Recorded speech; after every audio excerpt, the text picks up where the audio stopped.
Destiny has had many great villains over the years, like Oryx, Savathun, and Rolk, but not every enemy we have faced has been someone that deserves the screen time they received. No other enemy has wasted more screen time than Eramis. Once she thawed out in Season of the Plunder, she became a victim of Bungie trying to give her an undeserved redemption arc. Thankfully, she never really received one. I understand that there are some people out there that actually like Eramis. This confuses me, but I do know that they exist.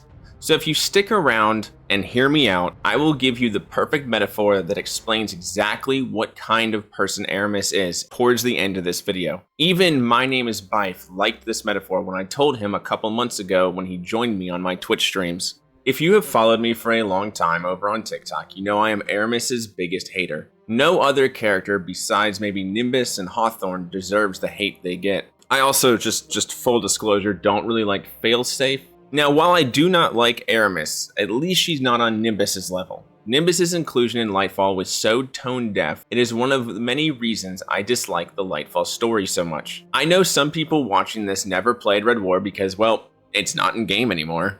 And Hawthorne is nothing more than a strange woman with a bird next to her. Long live Lewis. In case you didn't know, her bird's name is Lewis. But in year one, she had this whole I hate the last city and Guardians attitude until we saved the day. Then she was like, well, maybe you guys aren't that bad. I'll come hang out in the last city. Then if you read her lore, why does she hate the last city? Because she stole bread. And when she was going to be punished for it, forced her gay dads to go live in the middle of fallen territory to escape punishment. Yeah, that's her entire story arc. I stole bread. I refuse to be punished for it. I'm gonna force my dads to go live out in enemy territory where they could be shot every single day. If you do not know who I am, hello, I am StickyMZ, the top and very first lore creator on TikTok. I have been working on growing my YouTube for a while, so please hit that sub button.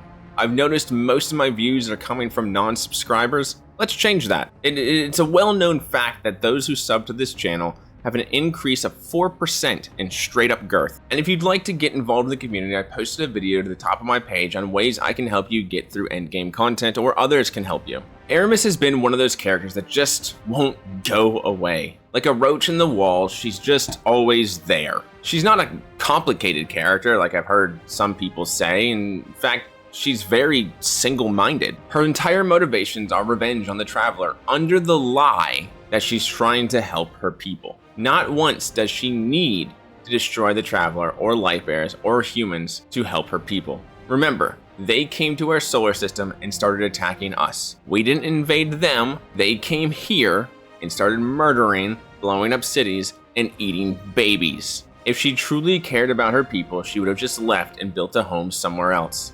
Varix even says as much in this cutscene. Ours was a world of prosperity and peace, not unlike your golden age. We worshipped the great machine, but fate intervened. With it came a whirlwind of destruction. In the chaos, the great machine fled, abandoning us all. Eramis, like most, was left consumed with rage. In the wake of loss, Eramis rebuilt a life, found new family, one forged from anger. Eramis saw only destruction of that which abandoned us. Varix fears for Elixir lives. At the command of Eramis, they will meet their end. We all do. We must all make choices. Eramis chose herself over her people. If Eramis is to succeed, the great machine and all who follow it will meet their end. In darkness, there is only one truth. Death. She forged her new life in anger and revenge. He even says that she chose herself over her people. I don't know why anyone is confused and is manipulated into thinking she cares for her people. She may now, but we will get to that.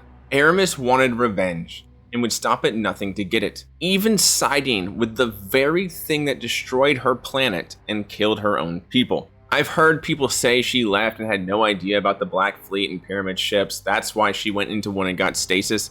That's untrue. That's not true. She knew about those ships. She knew exactly what those ships were and that they were the ones who chased off the Traveler. We saw in that last cutscene she watches the Traveler left. It is well known that Eramis was there when the Whirlwind happened, which is the Alicini word for collapse. And even though it's been mentioned a few times in game that she was there during the Whirlwind, here's what another Alicini has to say who was also there during the collapse. Namras grinds his teeth. Laboriously, he lowers himself on all four arms. I come to beg a favor. No. Varix comes closer to a whisper. My judgment stands, woe of the masses. You gave no mercy, and you will get none.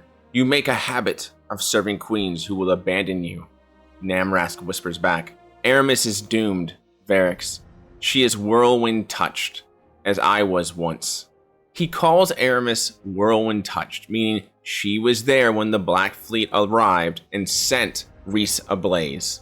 There is no way Eramis would not have known what the pyramid ship was when she entered it.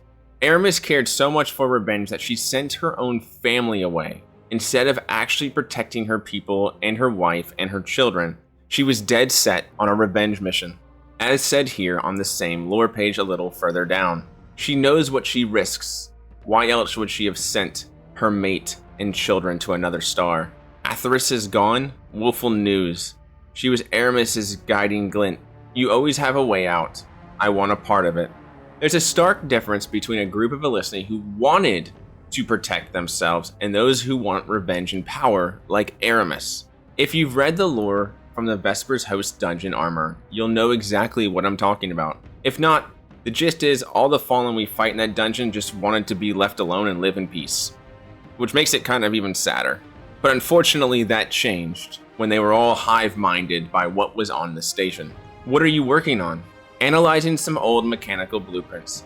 If we can splice them into the systems, there's as much to use up here as down on the surface, and there aren't any Vex up here, no Hive, no Lightbearers, no Kells, Uraski says firmly. No Kells, Karo adds. Plenty of ether if those blueprints hold true though. There's this machine, it's in two parts. One collects energy, one uses it. We just need the collector for the servitors, and we're set for life. He tilts one of the screens her way. Ether for life up here in the cold dark. It makes everything worth it. The overwhelming feeling of fear as they escape from Europa. The careful navigation around the hazards of the station as they work to make it livable. And yes, might get shooed out of the engineering meetings. She doesn't understand. But nobody will cut off her arms for insubordination. She flexes her lower hands and leans in to study their future. You can maybe argue that's exactly what Eramis and House Salvation did on Europa when they built Reese Reborn, but that's not true at all. She did not build Reese Reborn to get away and live in peace. And let's take a look at this lore where she is talking with Atrax. In the first several months of her freedom, Eramis curses Misrax the Forsaken. He is a wish to be Kel, a captured traitor, a four-armed dreg, cringing before a false queen, playing pretend among the enemies of the Alicini. And worst of all, the most humiliating, he has beaten Eramis. She has failed to acquire the Siva weapon, failed to shame the Guardians, failed to reignite the fires of the House of Devils. Her failure haunts her. Now she sits in the bridge of her stolen ketch, straight-spined, staring at some distant point that she has long passed, one she can never return to. Atrax, youngest of her council, watches her from across the room. She closes the gap between them. Michael, she says. She has a voice like a child. Eramis is quiet for a beat longer than she needs to be. Finally, she says, "You are too young to remember the old house, what the devils were before." Atrax bows her head out of respect. "This failure has no sting for you," Eramis bites, bitter. Atrax keeps her head bowed, then slowly she raises it. Her eyes dart over to Eramis's face, searching. "I am too young to remember," she agrees. but my eyes are clear. I can see what the devils will be. Eramis opens her mouth to remind Atrax of her place and then pauses. Something in her mind has unlocked. She stands to her full, towering height, stretches her second set of arms. No, she says. Clarity has descended on her like a Reese rain shower. The devils are nothing. She begins to walk out of the room, purpose in her step, fire reignited in her belly. The devils are dead. House of Anarchy, House of Ruin, House of Eramis. We must become something new.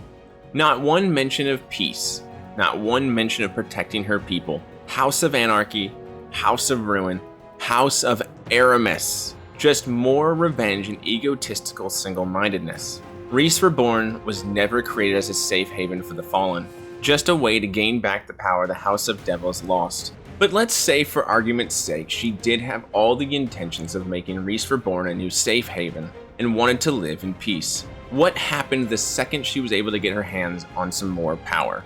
She went off on a 1930s Germany-style speech and then threatened the Traveler and the humans with destruction. Chains!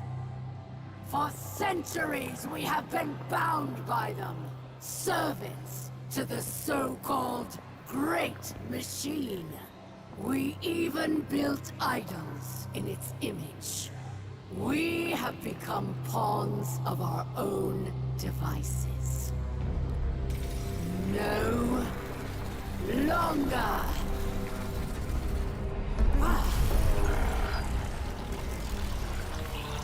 Today, we begin breaking free from our chains.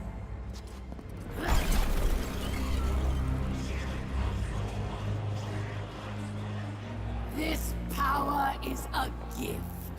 One I will share with all of you in time. Phylax!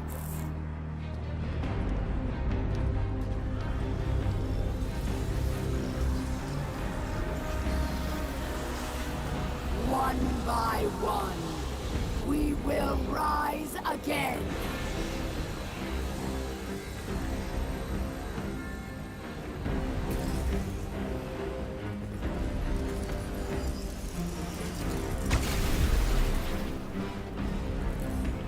This is our future.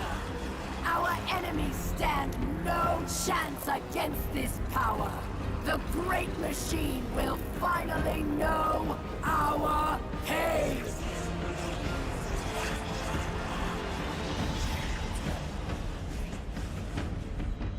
It would appear our enemies have arrived, eager to test us.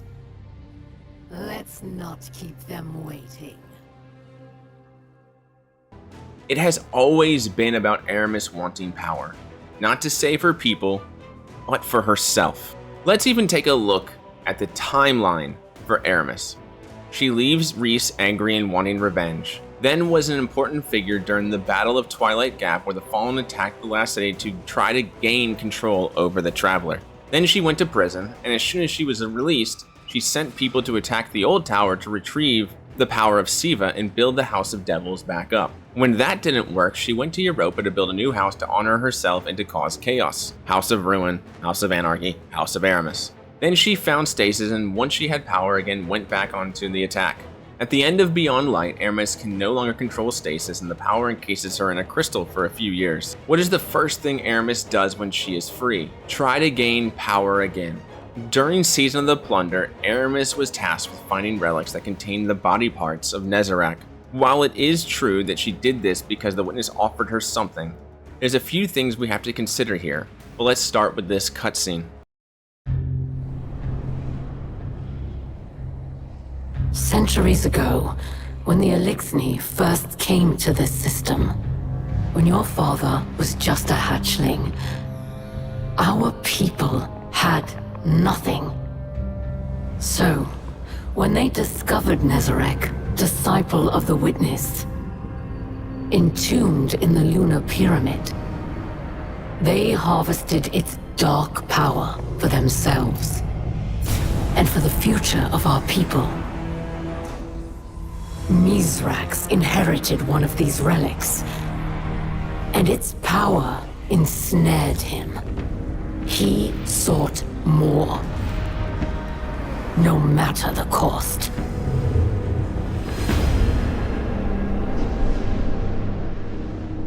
But the more his crew had, the less they shared. That became the way of things. Elixni turned against Elixni, and friend turned against friend.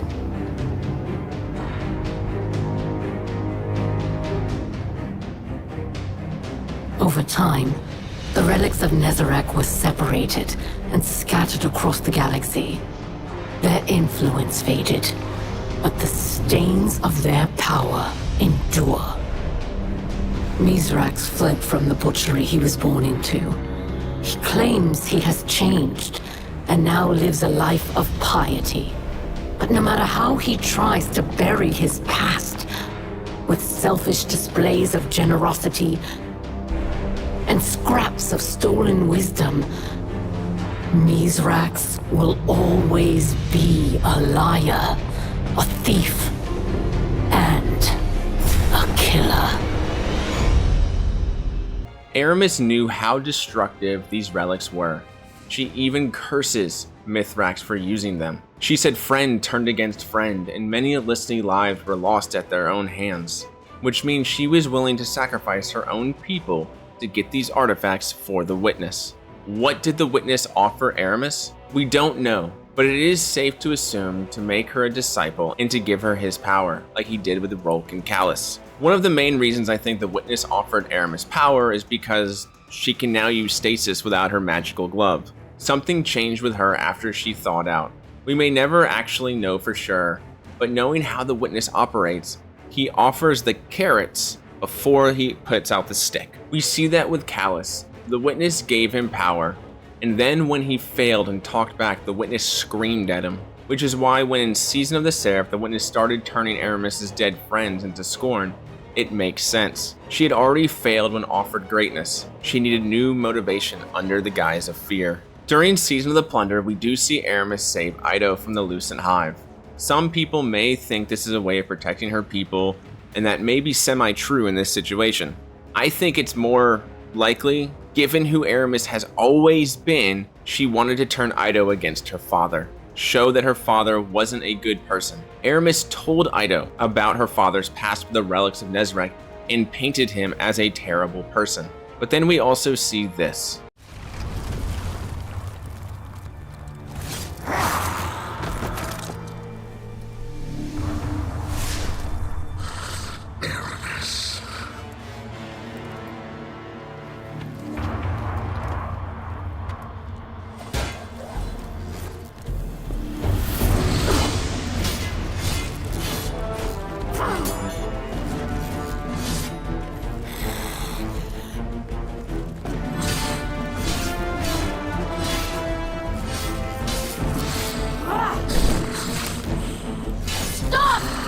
Protected me!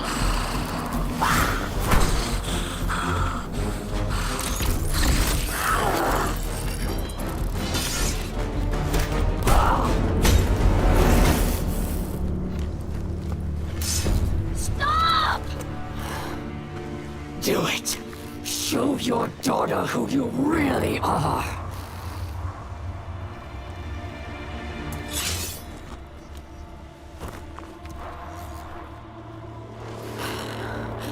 She could have had everything.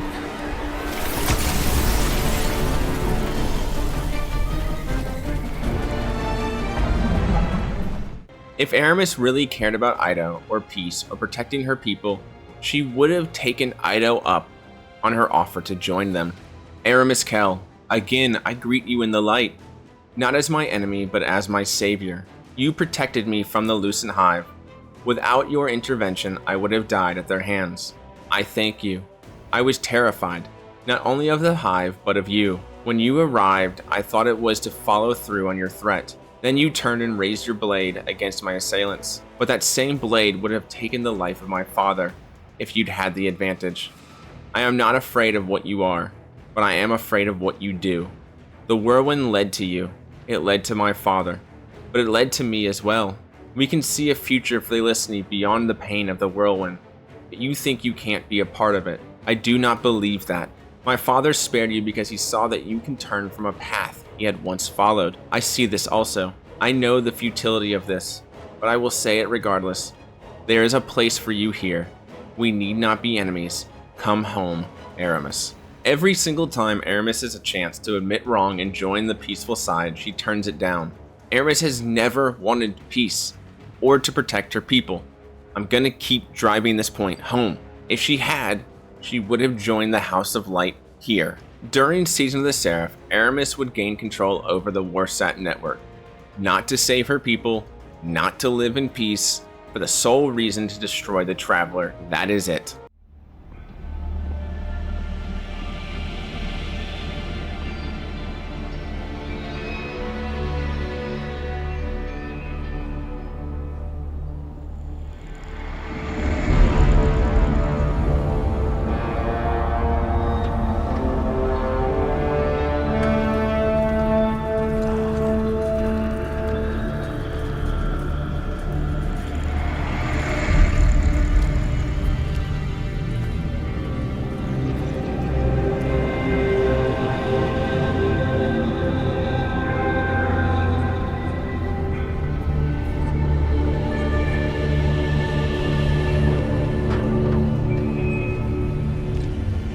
It's happening again. The Whirlwind. Eramis. Don't worry. The Great Machine will never abandon anyone again.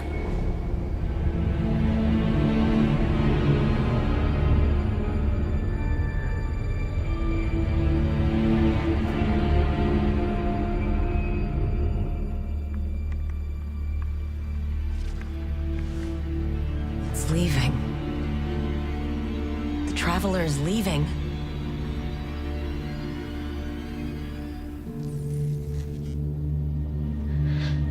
The Warsats.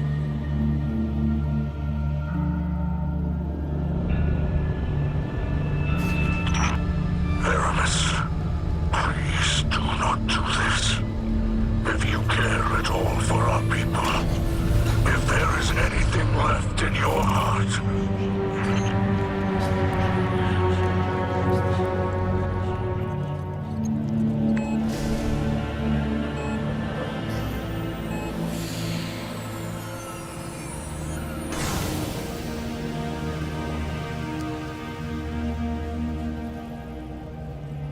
make it known your pain. Anna, it's time. For Reese. Goodbye, Red.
Why does it not flee?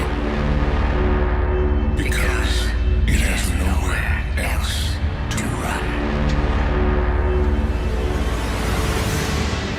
While I'm not done with Eramis yet, I did say in the beginning I would give you the perfect metaphor on who Eramis really is and how I see her. A man and wife are walking with their 2 children down a dark alleyway when they are attacked by a dark figure. The woman recognizes the dark figure as her ex and remembers how abusive he was. She takes off running away from her family while the father and children keep him at bay. When the ex pulls out a gun, the man and children run off after their wife and mother.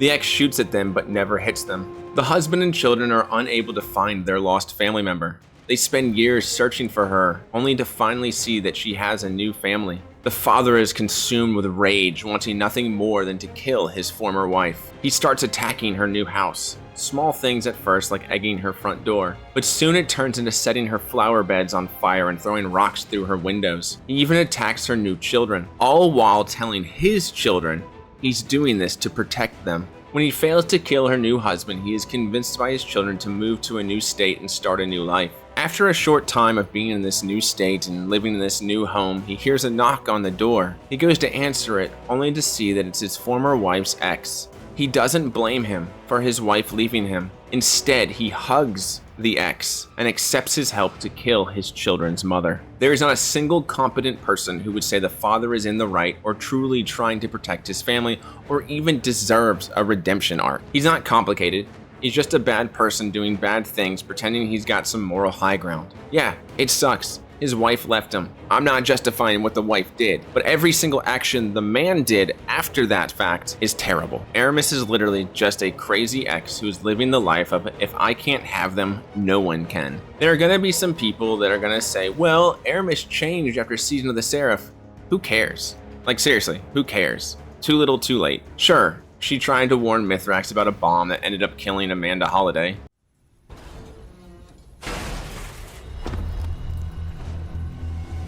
I'm here. In position? I have located the prisoners.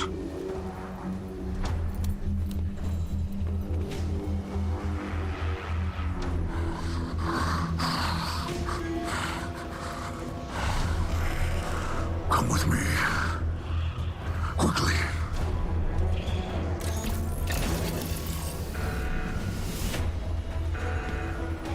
It's gone into lockdown. We're trapped. I'm on it.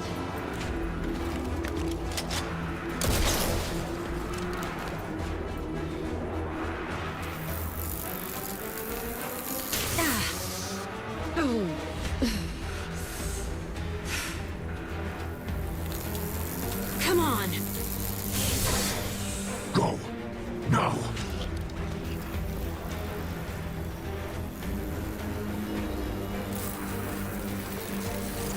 We are through.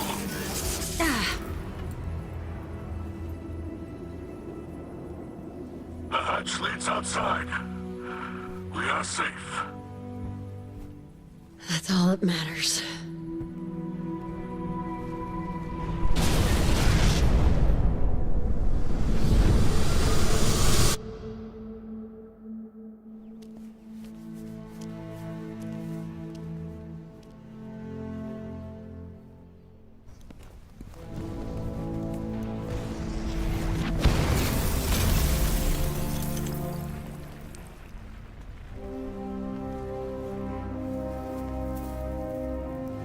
I warned you. Eramis is directly responsible for 2 deaths, Rasputin and Amanda. It doesn't matter that she warned Mithrax. If she really wanted to help or thought what she had been doing was wrong, she would have gone in there and helped. She could have used stasis over the bomb to stop it from going off. The witness was already inside the Traveler. The witness couldn't come back to do anything to her or her friends. She could have changed sides, but still she did not. This was nothing more than her repaying the debt when Mithrax didn't kill her in Season of the Plunder. Sure, she came to us when her people were being turned into scorn by Fickrell, but even in that she never once felt like she did anything wrong beforehand. In fact, she just complained and kind of insulted us the entire time that we were helping her. She never admitted fault, not for any of the harm she caused her own people, us, or the Traveler. She still thought after all that happened, she was in the right. So what does Bungie do after all the harm she's caused? They give her everything she ever wanted. This is old Reese. The Reese of my youth.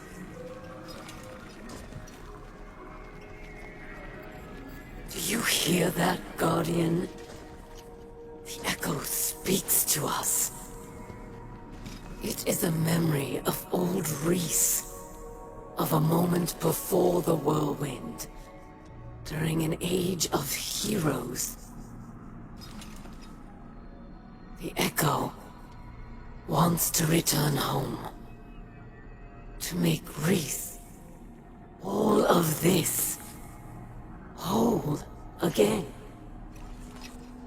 And it wants me as its new bearer.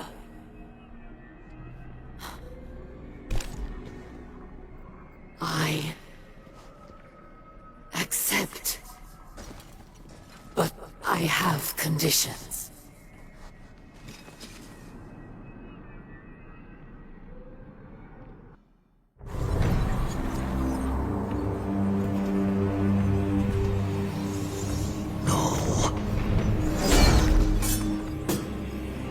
She cannot be trusted with power. She knows only war. After all I've done for our people, the echo belongs to me.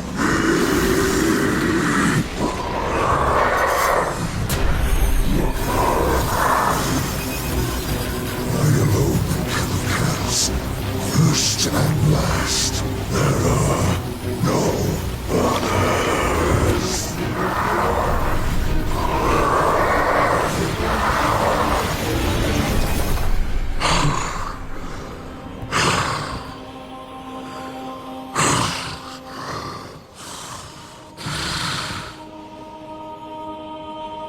I can feel it.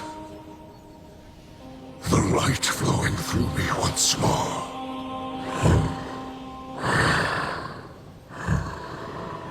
You have my gratitude. Eramis.